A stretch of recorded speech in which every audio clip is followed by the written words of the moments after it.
Okay, so now let's look at making a form into a self-grading assessment. Very time saving and efficient. Okay, so the first thing you want to do is give your assessment a title. So you need to be thinking about what this is going to be used to assess. Is it an exit ticket? Is it informal? Is it formal? Is it a quiz? Is it a test? What are you using it for? What is the purpose of this quiz? So let's say I'm doing an exit ticket on capitals. And I just click there to put the title up there as well. So now it's in my drive. Now, in order to make this into a quiz, I need to go to my settings and think about all of the options I have within the settings. So I could collect their email addresses. I definitely want some way of identifying them. I could ask for their first and last name, though, and it will all populate into a spreadsheet whenever we're done. So I'm just going to select that I want their email addresses. They can actually have the option to see what they wrote if you do that. And I definitely want to restrict it to people within my district. If you have that option, that's a good idea so that, brothers and sisters and parents outside of the district would not have access to them taking this quiz. I do want to limit it to one response. I want to see what they know the first time. And yeah, so that's all I'm going to do there. I'm not going to let them edit their answers because this is just a quick way to gather information really quick about what they've learned that day in class. I'm going to show the progress bar just so I know how many more questions they have left to answer. And I'm going to shuffle the question order, so I'm not going to number the questions in this exit ticket, but you can certainly uncheck that and then just have everything in a specific order that you want. Notice that they cannot submit another response, and that's because I selected this limit to one response. Okay. And now you could write a message here for whenever they finished the exit ticket, but as far as exit tickets go, you want it to be quick, so I'm not going to write a message for them. Now, here under quizzes is where you make it a quiz. So, this is where you can assign point values and let it auto grade for you, which is awesome and time saving. If you have the option to turn on locked mode, that's a good idea, especially if it's something formal and you don't want them to access information through other tabs or notes or anything like that that's digital. This is a great thing for that. So they'll be locked on to that quiz. They can't go anywhere else on their screen.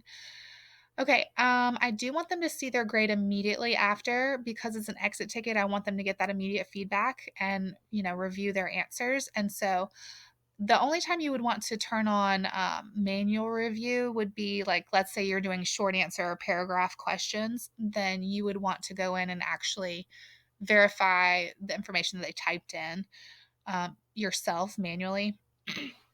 And so you would select that and then they would get to see their grade later. But I'm not going to do that for this quick quiz, this quick exit ticket. And I want them to be able to see the questions they missed, what the correct answers were, and what the point values were associated with each one.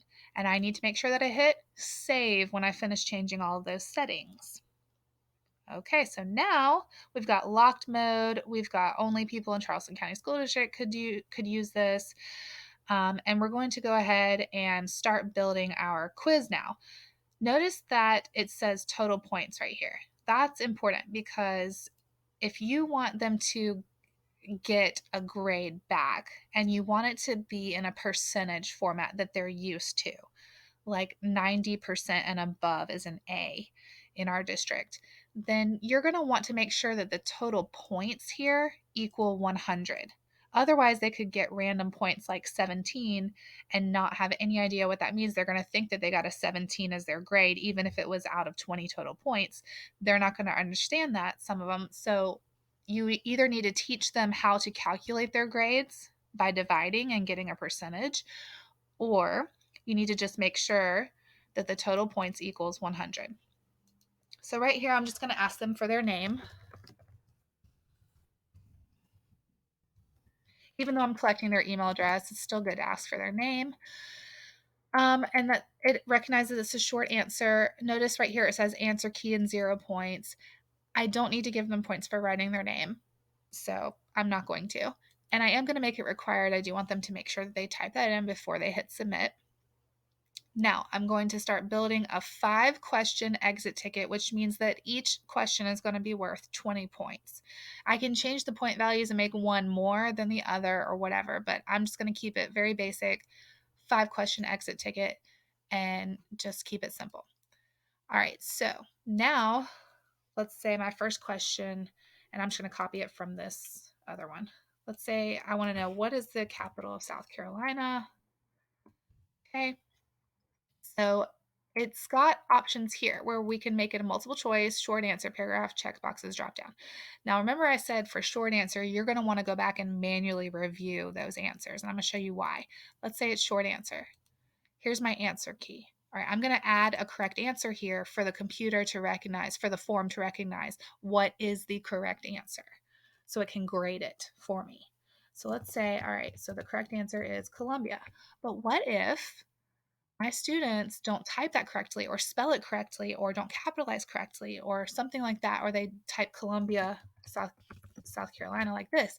It's still correct, but they didn't follow the exact format that I chose, and so it would mark it wrong and it would not give them the points. So that's why I don't recommend using short answer unless you're absolutely sure that they're going to type it correctly, like maybe a number, 2 times 2 is what, and then they just type 4.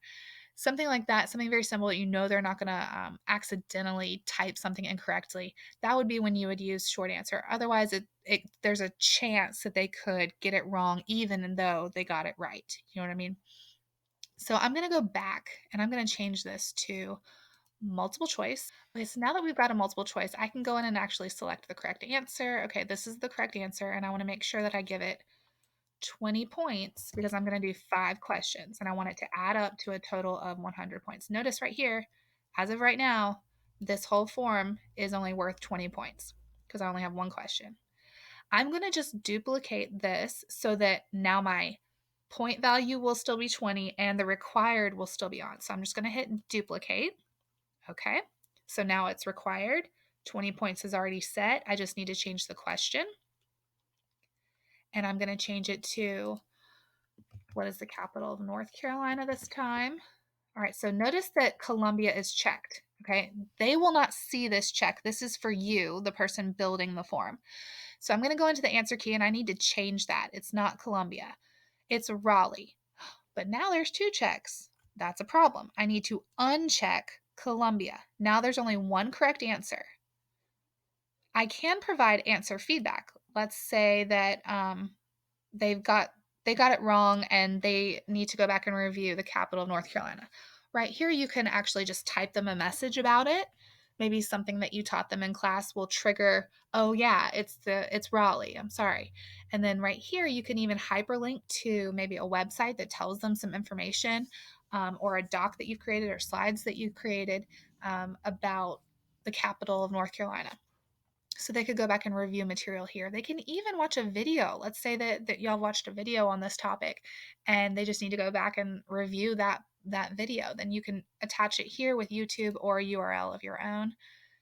So there's great options here for providing information to learners who miss something. So they obviously need to go back and review that. There's also a space for correct answers. You could be like, hey, great job, way to go, something positive here. You can attach more information here. Maybe they got it right and you want to extend their knowledge. You could attach the same things there.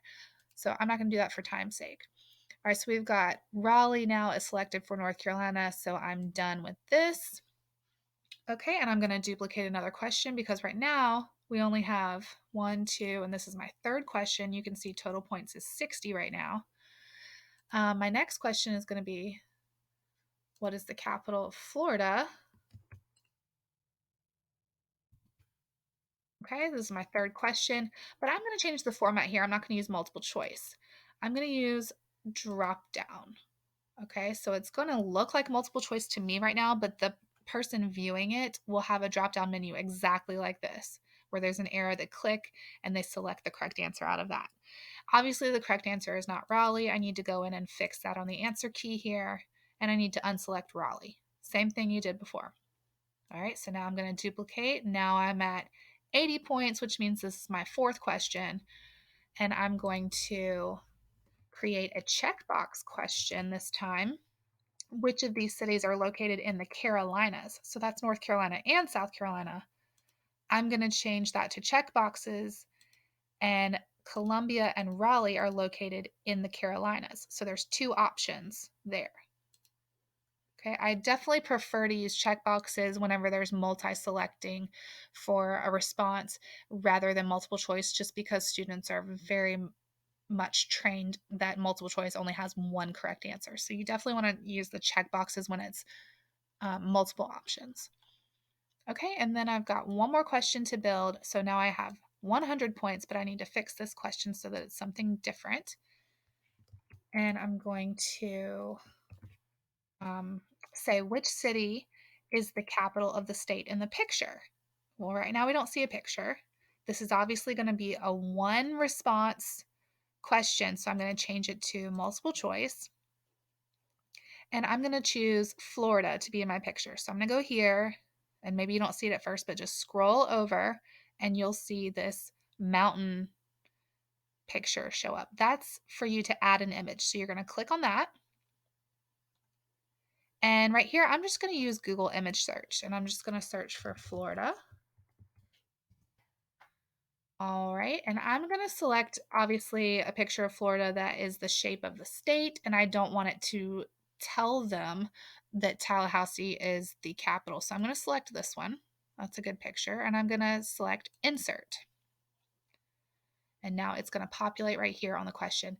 A lot of times they populate really huge. So I like to resize it. You just click on it and you'll see these corner adjusters here show up, and I'm just going to drag it to be smaller. That's much better. Now I can see the question, the picture, and my answer choices all in one spot. So I need to change that. It's not going to be Columbia and Raleigh. It's going to be Tallahassee. And I can also provide feedback there. Okay, so I'm done. I've got my questions, my exit ticket, total points. Awesome. Okay, so I'm going to just take a look at that. I'm going to preview it as if I'm a student and see what it looks like. So it says I cannot access this quiz because I'm on locked mode. So I have to go back and just turn that off really quickly while I just review. Okay, so before we go in and actually look at what this is going to look like, because we have this name as part of the form, we need to make sure that we turn off the shuffle question order. Okay, and we also need to turn off the locked mode, or otherwise we cannot preview it. If we shuffle the question order with this question attached, then this could be in the mix somewhere, and I like it to be at the very top. So I can choose to either not have the questions shuffled, or I can not get their email address. I need some way to identify them. You can choose one or the other, or you can have both and just not shuffle the order. Okay, so now that I've not shuffled the order and I turned off locked mode for a minute while I check my form, I'm going to hit preview. And now we've got this here. It's got my email address attached to it, got my name, and right here, what is the capital of South Carolina? I'm just going to go through and answer it, just make sure it all works well. What's the capital of North Carolina? Raleigh. Capital of Florida, Tallahassee. Which cities are located in the Carolinas? These. And then Tallahassee is capital of that one. Here's the progress bar right here. It shows that I'm all done with everything. So I'm going to hit submit. View my score. And I got a 100 out of 100. So it will tell them exactly how many points they got out of however many other points. And of course, they can calculate that percentage on their own if they know how to, if you teach them how to.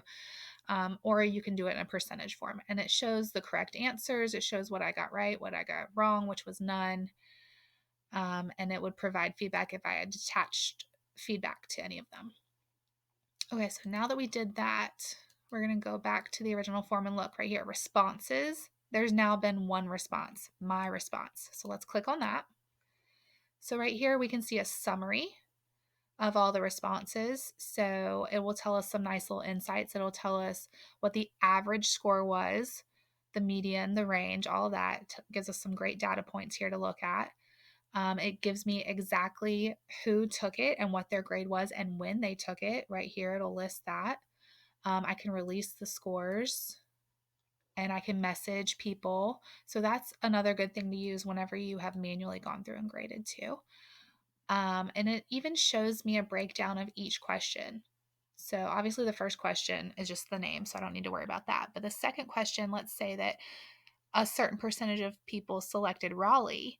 Let's say 80% of people selected Raleigh and only 20% selected Columbia. I know that I need to go back and reteach that then. So this is really insightful. So it gives you feedback on each question there. You can look here as well by question. And you can see that you can provide feedback. So this was the short answer part. So if you do a short answer question, you can actually grade their responses here and you can give them a point value for it and you can add feedback and then you can send it to them that way. You can change credit for certain people and their questions. And then let's say I just want to look at one person at a time. I can click here and it will give me a drop down of people and it will give me their responses here and I can just manually grade one person at a time if I want to do it that way. And then right here, this green button is a spreadsheet. And that's really important because it's going to create a spreadsheet in your drive of all of the information that you've collected on the form from anybody who has taken the form and submitted it. It will tell you everything: time step, email address, score, name, and breaks down all the questions for you right here. So this is really good for you to go in and manually analyze the data for each thing. It's also a good way to keep track of responses and just in general kind of analyze your own data and to keep it stored permanently in your drive. So it's pretty great. That's how you build a self grading assessment. Thanks for watching.